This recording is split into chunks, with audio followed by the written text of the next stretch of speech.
Hey, and hello everyone, and welcome. Sean Wilson Piano here. One of the few places you really get the complex analysis and breakdowns of what all of the craziest musicians are doing online. And today I'm going to start a little bit differently. Normally I try to start easy and then I build up. This time I'm just jumping straight to some of the more difficult things, and then I'm actually going to get easier and easier. And it's just because of the flow of how I'm doing the lesson for today. So thanks for watching, and let's go ahead. Now, if we notice Travis, when he plays, I want to see basically what I want to do for this intro is why there's a couple times when he seems like and he makes some noises like like he did something wrong, and I actually want to examine what that is, because sometimes we pass those things, but we don't really know what it is that they're doing. What is it that he was intending to do? What do you think it was that he had in mind that he wanted to do? So we're not going to go over the whole song. For that, you can get the MIDI file.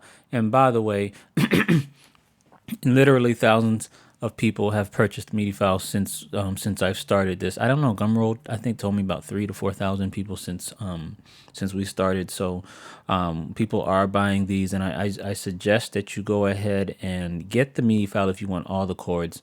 This is really just the breakdown and the analysis of not the whole thing, but just some of what he's doing. But let's look at this. Yeah,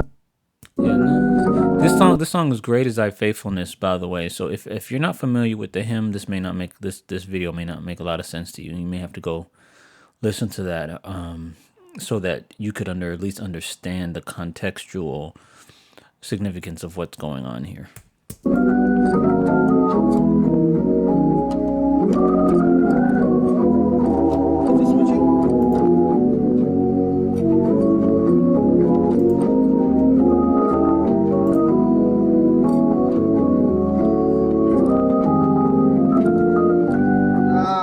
Heard that?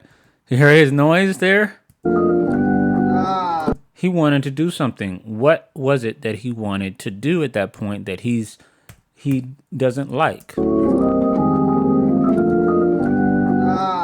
right, so let's see what's supposed to happen. So normally this is a part of the song that goes, "Morning by morning, new mercies I see," right? And generally, the music-wise, it kind of just goes. See, so morning by morning, and it's just really just a straight major chord technically, and I was just playing it as a sus2 with a different voicing. But in reality, what he is doing, let's see what he's doing.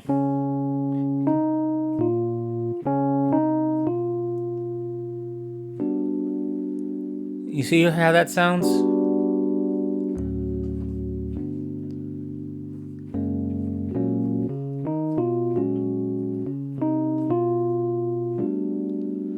Okay, so what's going on there? Now, first of all, because the F sharp is the upper note of the G major 7 chord, so even though it would be at the top of an inverted G flat major chord, he's using it he's using a substitution of a major 7 chord, or is it, or should it be the top of a major 7 chord?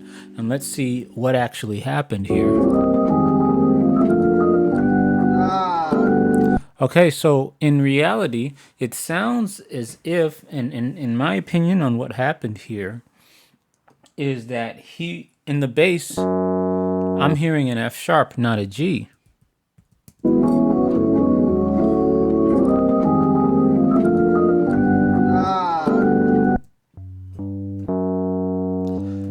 It's detuned, looks like. It sounds like it's right in the middle between those notes, from what my ear is telling me. But I'm going to guess that he really didn't want the G major 7 sound, but that instead that he wanted a major 6 sound, which would be this.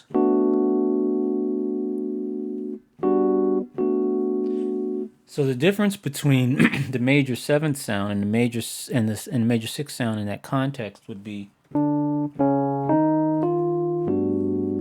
versus. Now, I realize that one of them sounds a little bit more dissonant.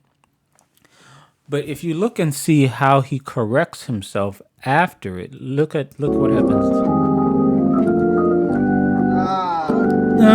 So you hear the bump, you don't hear it the first time.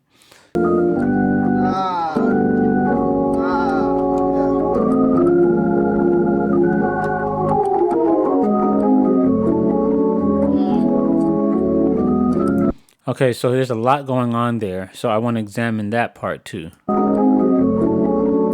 So let me walk before then. And he's holding that. So morning by morning, new mercies I see. And when he's holding that that C sharp there, he's going.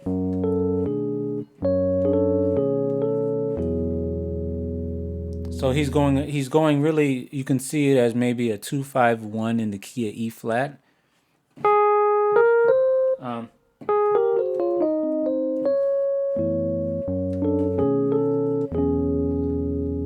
And then I believe that he may be hitting an A9 here. And then going to the all I have from there. That's how I think he's doing it. F sharp, B, E, A. So right there. Now he does something here.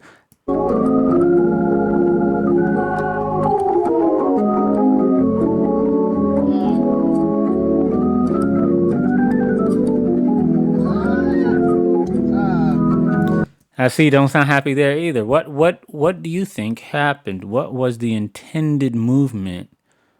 You know, what I'm trying to do is critical analysis, and something that can't just be spotted just by casually looking at this, but you have to actually kind of see what is really going on. And let's see here.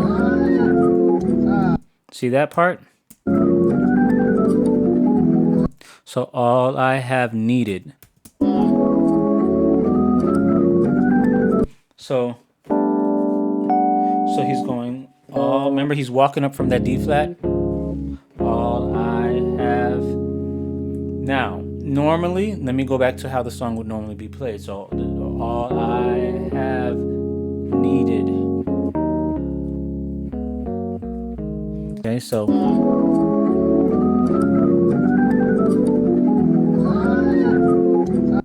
okay, so what's going on here? Let me give you what I believe is going on. The reason why he's he's making that making the sounds there, and I think that what he's going for would be all I have needed, and then he has some passing tones here, which is going to be,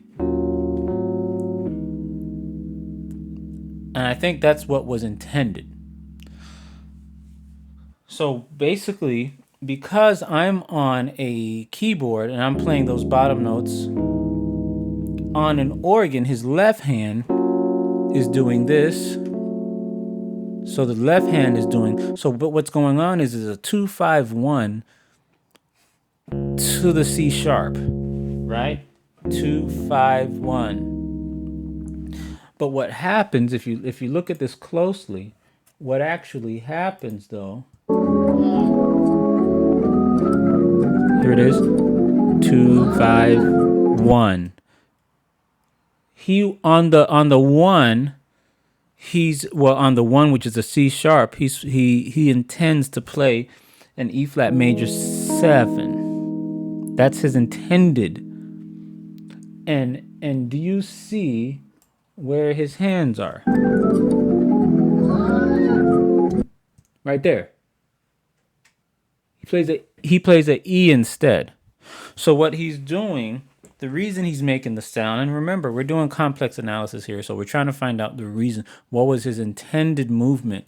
What was his intention? And I believe that the intention was to do the, but instead he made a mistake and hit that. But he knows what he was intending, okay, and that would make sense for why he why he gave the reaction that he gave. Let's look at that again.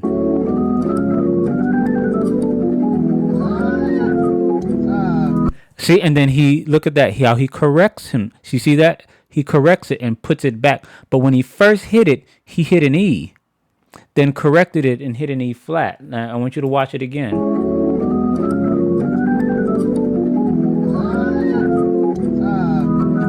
Okay? So I believe that was the progression that he was intending to do, and just that one note, he was the reason why he self-corrected and went to the E flat, changing it to a E major 7 chord, because that's what the intended chord was. And so what we want to do today is we want to talk about styles. What I want to do is discuss, and I want to stick with the same song. This song is Great Is Thy Faithfulness. It is in F sharp. Okay, so what we're going to do is just look at this song. And what we're going to do is we want to look at it in stylistically. In other words, genres. Now, the main 3 genres that I'm gonna cover today is just the jazz, gospel, and classical. Okay, so basically the idea is that you're taking not only ideas from your own genre, but that you're taking ideas from multiple genres, and that's what's going to give you a variety and some spice in your playing. So basically, what I want to do is for the classical portion of this, for Great Is Thy Faithfulness, let's look at. I'm going to look at Johann Brahms, and I'm going to look at the song. That's Symphony Number 5, and I just want you to kind of hear what it's doing here. I'm going to turn that up here. Okay.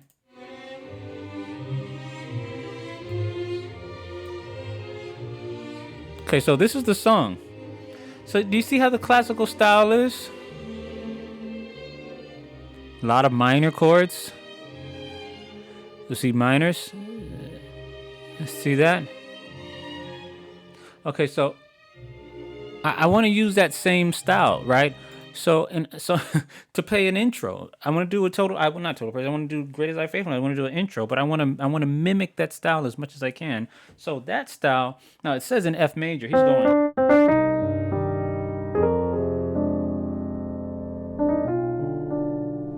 And then something like that, right? So that's what I'm hearing. All right, so, and you notice how I'm trying to play it classically, not gospeling. Yeah, I'm playing it how I hear it. So that's classical, right? So now, how do I apply that to give me something different that's going to give me a nice intro for Great Is Thy Faithfulness? So I'm just going to make up something real quick, and we're going to do it on the spot, but just to show you how another style will inform your playing, not just in style and rhythm, but in chords and everything. So watch this. We want to do this in G flat, right? So I'm going to start from the 5. Hear that?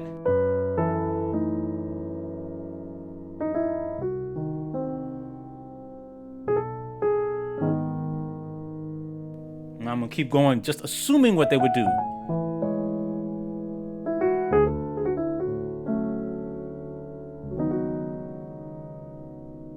check out that intro, and then you're at the grade.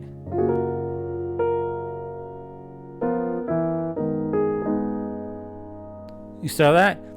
So you saw how we used, and I'm not even doing my own stuff. I'm simply taking from a classical piece, right? And give you something, and that's not something that you're going to hear often in terms of that kind of an intro. Simply because, and there's no, I didn't know what I was going to do, but I do know that I liked that sound and I wanted to apply that particular sound to the playing style. And so that's what I did. Now, how do you approach that same kind of sound in a gospel context, right? How do I now let's do a gospel, right? Well, let's start and again keep into that intro, right? So let's say we do something like this, a really typical gospel move, right?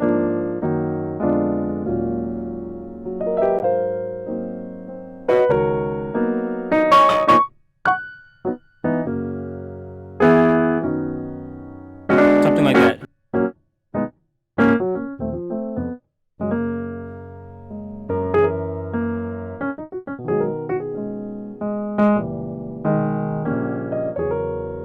Something like that, right?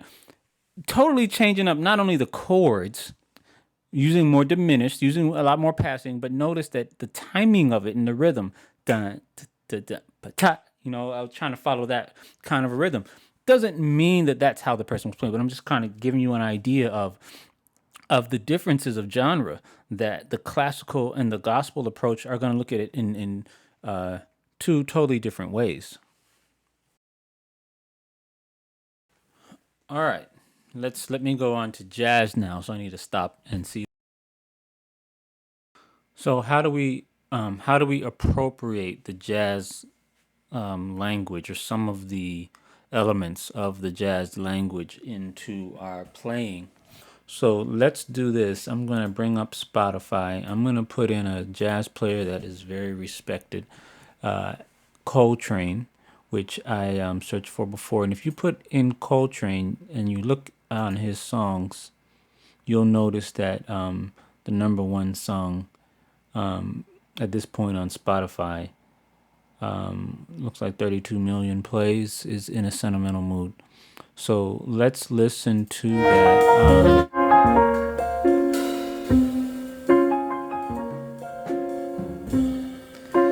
Now, in preparation, I listened to this song about 20 minutes before to try to figure out if I can pick this up enough to try to incorporate at least some of the beginning into the song. So that's what I'm doing now. So you're kind of catching me mid listening here. And I have only really listened to the first 20 seconds because I don't think I would be implementing more of that concept into the song. The difficulties of doing this for this particular song, For Great Is Thy Faithfulness, is there's a rhythmic structure there that's going on that I'm keeping in mind. There's also a key signature difference because it looks as if this one may be in B minor, it looks like. Right? That's what it sounds like.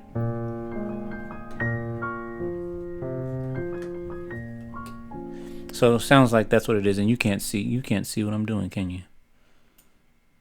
Let's move this up so that you can at least see. The screen is big enough, so I should be able to just move this around here.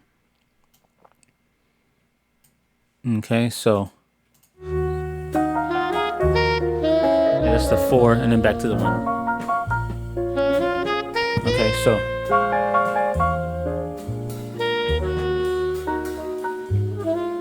that's the basic gist of it.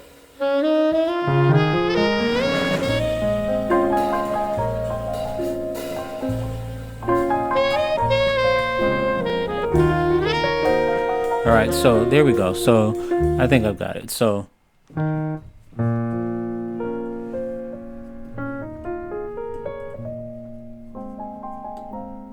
right.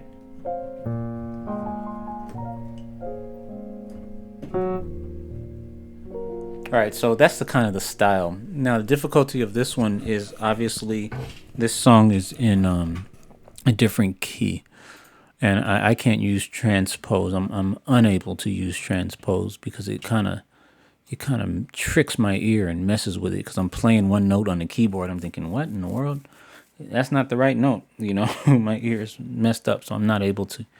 I guess some would say it's a handicap, but I guess it could be one of those things that force me to learn in every key. But that doesn't mean that transposing the language of that particular song to a G flat is going to be easy. So let's see.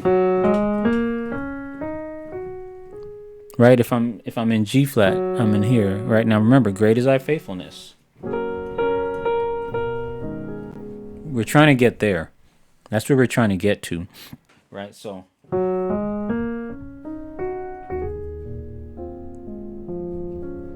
yeah, I like the A9 sus. I'm gonna use that.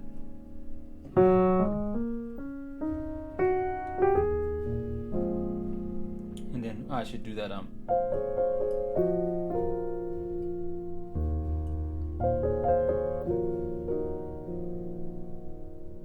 And then now I don't really want to go to the 4 because I'm still thinking of my song, right? But I like the way that sounds. I'm kind of holding on to it, right?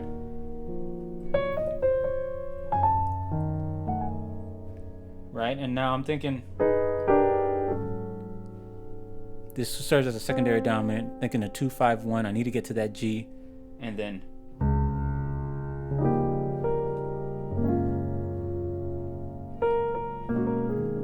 you're like, what in the world? Let's try that.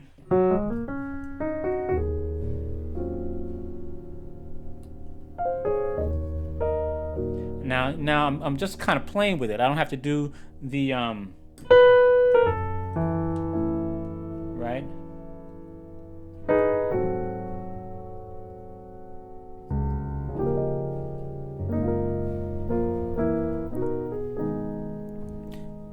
All right, so that's one way. Just again, using what's interesting about what I'm doing right now is that I'm literally borrowing from the ideas and the concepts that are in another jazz. I'm not just playing what I think are fancy jazz chords necessarily. I'm just trying to use the style and the language and even the rhythm.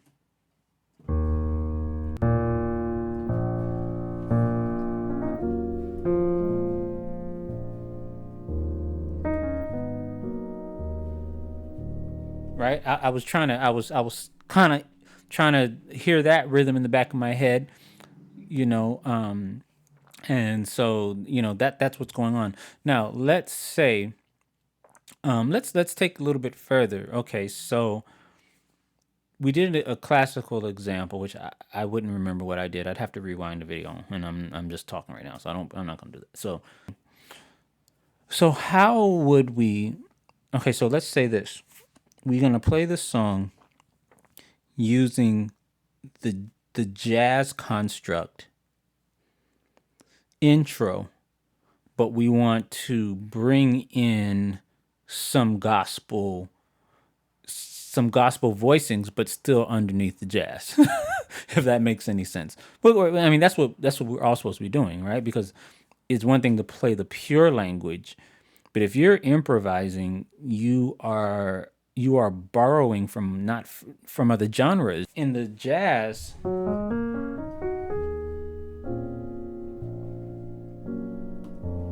right? I was doing that in terms of the jazz. Now, let's see if we can put that same jazz construct there, but have a gospel chord somewhere in there. Well, how about let's do um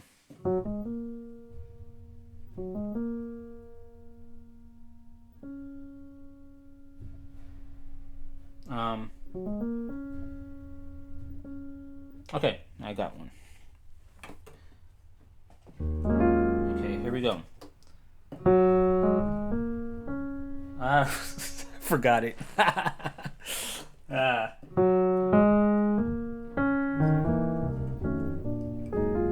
That's not what I wanted to do. Actually, what I wanted to do is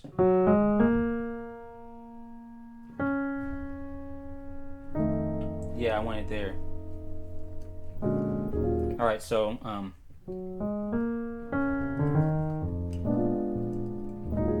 I can use tritones there. So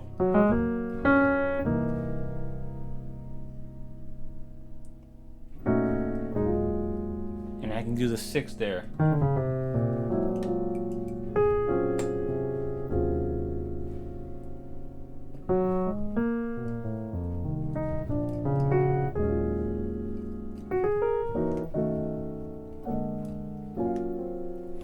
I'm voicing it a little bit differently, but you kind of see what I'm doing. I'm using that tritone concept right there to make them 7th chords, and then although it has that same what's it called? It has the same jazz. I'm still playing underneath, in my mind, the jazz umbrella. Classic. Okay, so playing that jazz line, giving it classical sounding chords. What would I do? I have no idea. So we just gonna figure something out. All right. So honestly, with the classical, I probably wouldn't even chord it at all. I'd probably let's do a descending scale from a classical sounding,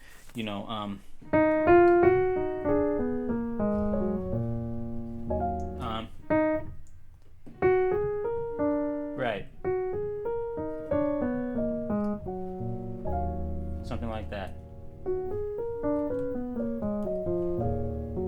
So the E flat harmonic minor is what I'm thinking here. So because when you hear people go, to me that's derived from classical music. So that's probably where I'm getting that from. And of course, people will mix the two, and sometimes will put jazz voicings with, something like that. But I'm just thinking in terms of just the classical, I'd probably just.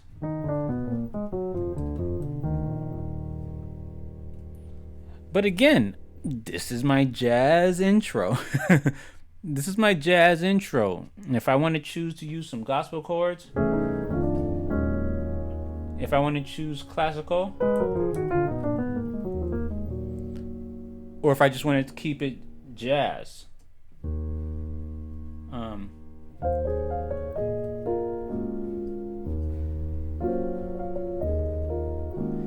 if I want to keep it that. Did you see that with just that underneath just the jazz intro, I can borrow from different styles and they all will sound different. And this is just one song, one way to do it. There's a million ways to do it, and I could throw out all these songs and do other songs and they'll sound all different, which is why you should never really play the intro the same way because each one is going to sound different if you're doing it this way. Right. So I think I'm going to go ahead and stop here. I think my brain is pretty much done. But listen, you want to improvise. You want to sound different. You don't want to sound like you've been sounding the same way, year after year. You want to have different ideas and things to use in your playing. But yet, how are you going to do that if you're only listening to yourself play, right? We grow by listening to others, but not just listening to others play, but listening to others in various genres and styles. I could think of Keith Jarrett, for instance, and if you look at a lot of the people who are renowned musically, generally they have mastered multiple languages. Remember, I like to refer to music as a language, and I think of Keith Jarrett because he's masterful, but he could do classical pieces, but yet he was a master at jazz and jazz voicings. And so when you think of people like that, they expounded, they went past themselves, they went past what they're comfortable with doing, and to challenge yourself. So what I would do is listen to other genres that you're not used to playing, and go deep with it. Don't just listen casually. So hopefully this was beneficial for you. Go ahead and vote on. I haven't done a vote in a while. Which intro you like? Did you like the classical, jazz, or which one was it? Gospel one. We made up some intros today for Great Is Thy Faithfulness. So if you if you preferred, one or the other, let me know. And this is a song that Travis played, but we're talking about how to integrate different styles. That was the point of the video. Hopefully you enjoyed it, and we will see you again next time.